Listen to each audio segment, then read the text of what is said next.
দেশের মানুষের স্বার্থ রক্ষা করে আইএমএফ এর সাথে সরকার কাজ করবে বলে জানিয়েছেন অর্থমন্ত্রী আমির খসরু মাহমুদ চৌধুরী।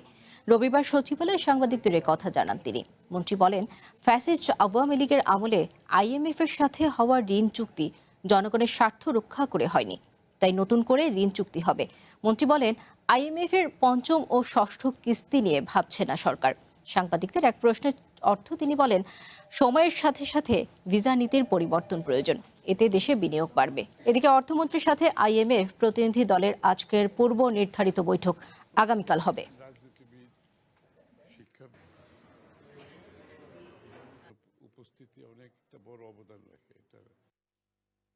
বাংলাদেশের মানুষের স্বার্থ সুরক্ষা করে যে ধরনের প্রোগ্রামে যাওয়া দরকার সে ধরনের প্রোগ্রামে যাব।